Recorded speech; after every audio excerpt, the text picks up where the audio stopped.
Hola, ¿cómo están?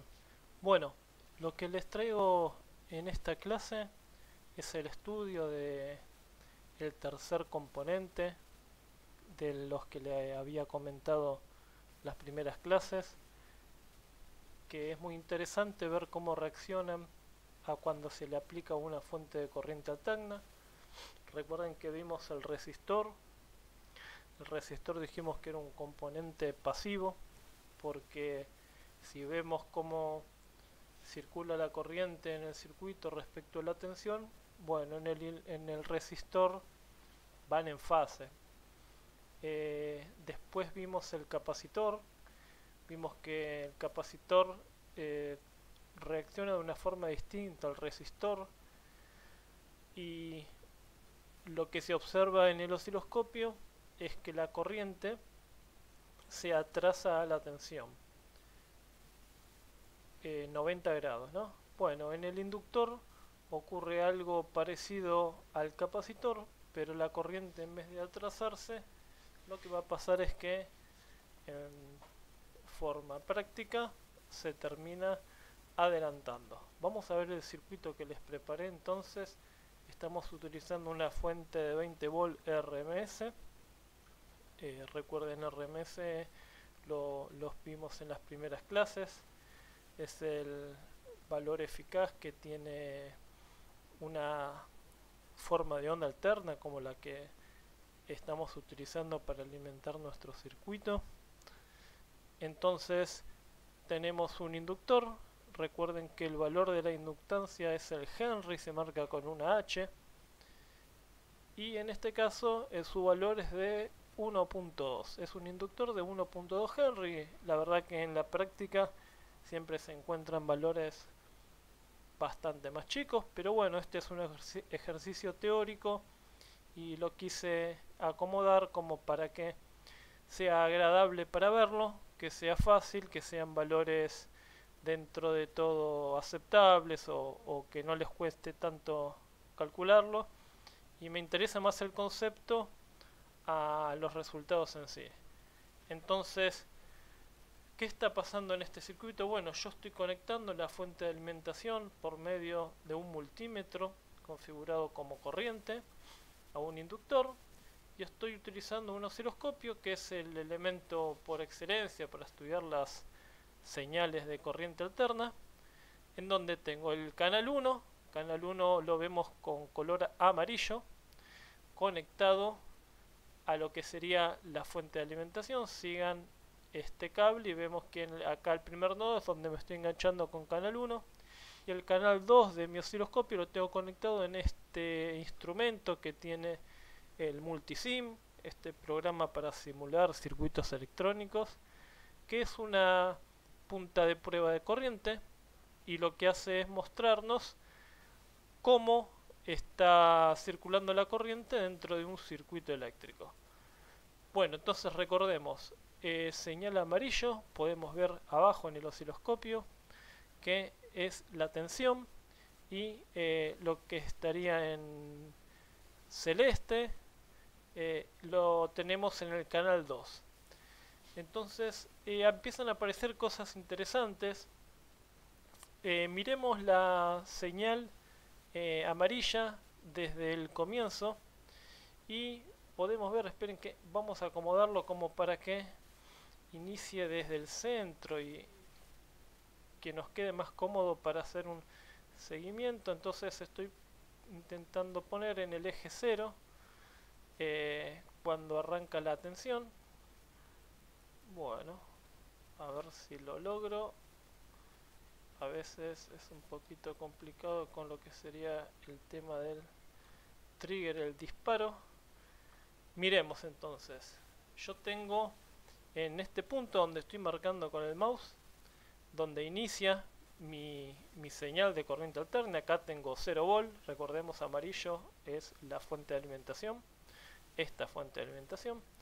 Y fíjense en lo que está pasando, que es cuando llega al pico máximo la tensión, o sea, cuando empiezan a nuestro generador cuando transcurren 90 grados. El generador está también en las primeras clases si lo quieren repasar. Vemos que recién en ese punto la tensión está iniciando. ¿Qué pasó entonces? En este punto inició la tensión de la fuente y recién a los 90 grados se está iniciando la tensión de la forma de onda que equivale a la corriente, ¿no? Color celeste dijimos que era el canal 2. Canal 2 tenemos nuestra punta de prueba de corriente. Bien, entonces a modo práctico podemos ver que el inductor se está comportando de una forma reactiva también a la corriente alterna, y la forma de reaccionar que tiene es atrasar 90 grados con respecto a la tensión. Para poder hacer estos cálculos, nosotros vamos a utilizar una fórmula que es la que nos va a convertir, por así decirlo. En realidad no es una conversión, sino que recordemos que tanto el capacitor como el inductor, que son los elementos reactivos, bueno, ese inductor salió la verdad bastante mal, voy a ver si lo puedo dibujar un poquito mejor. No es más que alambre enrollado. Bueno, sepan disculpar los gráficos, la verdad que con el mouse es bastante complicado. Voy a probar poner algo abajo a ver si con eso ayuda un poquito y lo toma mejor el mouse. No es lo mejor para dibujar, pero es lo mejor que tengo yo. Bueno, entonces el capacitor y el inductor, recordemos que podemos llegar a decir que se comportan o cierta parte de la reacción que tienen a la corriente alterna es el de trabajar como una resistencia, o sea, se oponen al paso de la corriente alterna y tienen denominaciones. En el capacitor lo vimos como XC, que significa reactancia capacitiva, y en el inductor va a ser XL. L de inductor, recuerden, capacitor y el inductor. La fórmula para calcular XC lo vimos la clase pasada, no voy a perder tiempo con eso, pero la fórmula para hacer el cálculo de XL es de 2 por pi por la frecuencia a la que está trabajando nuestra fuente por L, el valor en Henry, o los múltiplos o submúltiplos, generalmente submúltiplos, de L. L vendría a ser el inductor.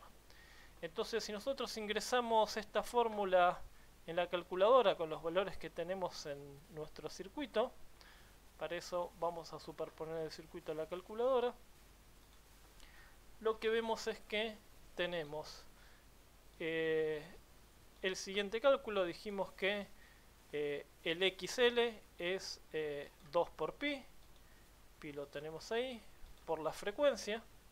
La frecuencia son 50 Hz, en este caso en particular.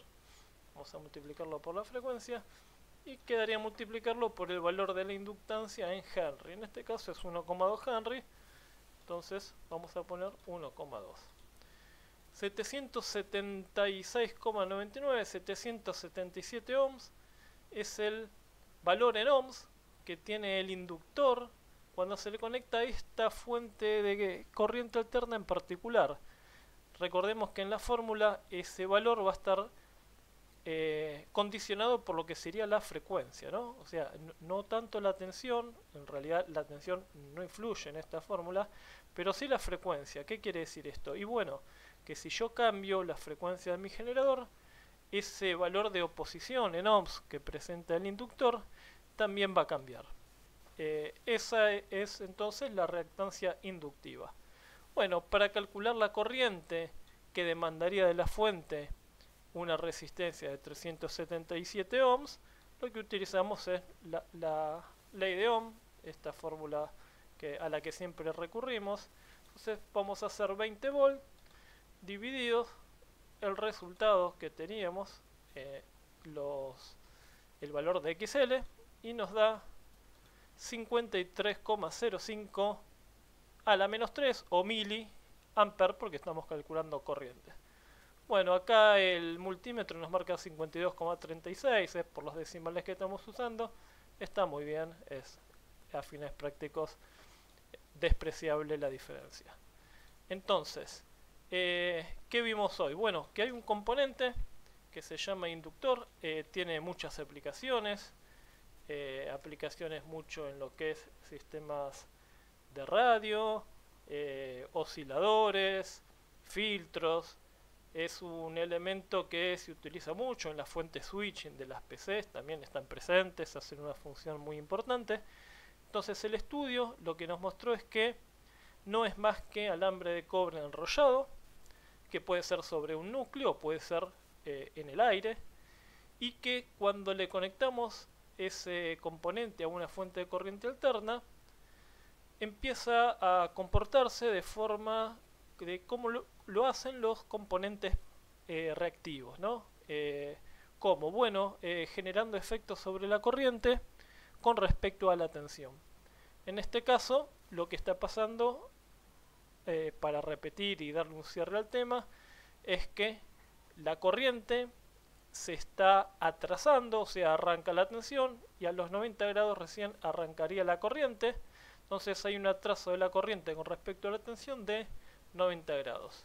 Bueno, eso es muy importante para tener en cuenta en el diseño de otros circuitos electrónicos que se van a ver más adelante. Lo que quedaría entonces en las clases que siguen es empezar a hacer lo que se hizo en su momento cuando se aprendieron los componentes o las configuraciones básicas de las resistencias, que es empezar a mezclarlos. Ya estudiamos el resistor, el capacitor y el inductor por separado, y lo que vamos a hacer es empezar a mezclarlos, hacer circuitos series paralelos para ver cómo afecta un componente al otro, y lo más importante, que es cómo afecta a este desfasaje o a este corrimiento de fase entre la tensión y la corriente. Bueno, esto fue todo, hasta la próxima.